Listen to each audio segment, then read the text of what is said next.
Leaf pulls back from her 14-minute elopement with Crowfeather, and she's spending her days threatening Birchpaw and thinking about how she wishes Squirrelflight had chosen Ash for instead, even though she influenced this by telling her about her StarClan shipping dream and is 100% responsible for this outcome. The same 3 dead people as always float down to tell her that they're here to support her through anything that comes next. It's going to be a long time until I go over Squirrelflight's hope, but when I do, keep this in mind. Later, something Firestar dies once, so Leafpool has to tell him not to go prancing around right after he loses a life. Leafpool reminds herself that her job is about having no freedom and no emotions, and nothing matters but her career, ever. What a wholesome children's book series. Cinderkit stops by to have a conversation about taxes with Leafpool. It turns out that Leafpool is a month pregnant. This is bad because doctors aren't allowed to have children. She's hiding this by repeatedly telling people that she's eaten something funny. Brambleclaw yells at her for not trusting him literally 1 day after he almost took off with Hawkfrost and helped him kill his father figure. Speaking of father figures, Spiderleg is Berrykit's dad now, I guess. Leafpool takes off towards the glowy puddle to go consult StarClan about her wrongdoings or wish away her pregnancy or something. On her way there, she has a dream where she pushes Crowfeather out of a Ferris wheel, followed immediately by some of those same ghosts popping up to tell her that the medicine cat code is the worst and there's nothing wrong with what she's done, and also no, we're not going to get rid of it. "How do I deal with having these kittens?" cries Leafpool. "I don't know, I'm an idiot," responds Yellowfang. Because her dead, horrible ancestors are literally refusing to give her any help or advice, Leafpool decides to make this Squilf's problem. Everyone calls Leafpool fat.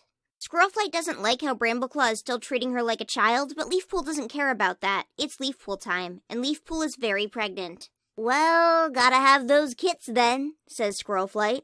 "No," responds Leafpool. "Kits happen," says Squirrelflight again. Leafpool asks Brightheart to be her apprentice. "I'm twice your age," responds Brightheart. She takes off to get some yarrow after Whitepaw gets into a nasty fight with a cereal mascot and winds up meeting with Crowfeather, who is the father, by the way. "Go away forever, Crowfeather," says Leafpool, sending away her best bet at keeping these kittens a secret. "Haha, okay," says Crowfeather, immediately marrying Nightcloud.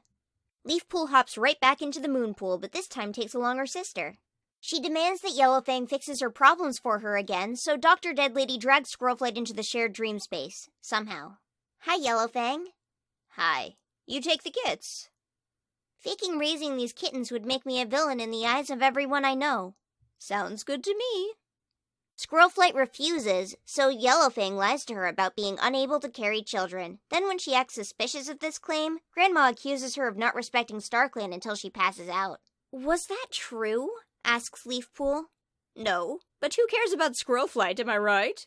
Squirrelflight wakes up and tells her that she can't do that, again, because it would just ruin her entire life and hurt everyone around her.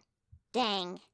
So Leafpool decides she's just going to take off and have her kits in a hole somewhere, and lies to everyone about how she has to do something with the something and won't be back for a month. Sorry guys, important StarClan business. Squirrelflight comes with her because nobody should ever be allowed to leave camp without her. They walk 4 steps into the forest and immediately get attacked by a badger, who, seconds later, is attacked by a fox, who gets attacked by a dog, who gets attacked by a 2-leg, who is then attacked by a badger. "I think I should have my babies now," says Leafpool after witnessing this miracle. Leafpool gives birth 1.5 times before something goes terribly wrong. But good old Yellowfang manifests in physical form to aid the birthing process. "Thanks, StarClan, but why can you literally interact with the physical world? You are a ghost. This is concerning." She has 1.5 more before passing out for 2 days. When she finally wakes up, Feathertail is drifted down from heaven to further guilt-trip Squirrelflight, who has already refused twice, into raising them. She really emphasizes that the kits need to stay in ThunderClan for some reason. Thanks, RiverClan Cat, I guess? "Anyways, you need to take these kits and lie to everyone, and it's important you do this, really." So Squirrelflight gives in. "Good, finally," says Leafpool. "Well, they're my kits now, yeah?" asks Squirrelflight. "I guess." "So I can name them, then?" "No, that would be giving you some level of agency, which isn't allowed. This is Lion Kit, Jay Kit, and Crowfeather's daughter Kit." "Holly Kit?" Fine, jeez." 5 days later, the kittens, who will begin to crawl in their 2nd week of life, are prancing the heck around. There seems to be something strange about J-Kit, who's absurdly clumsy. Leafpool asks him how many fingers she's holding up. 22, says J-Kit. Cats don't have fingers. They go back home, and the kits are immediately tricked into thinking Squirrelflight is their mother because babies are stupid. Ha ha, losers. I sure do hate possibly ruining my sister's life, thinks Leafpool, but it's better than possibly ruining my life.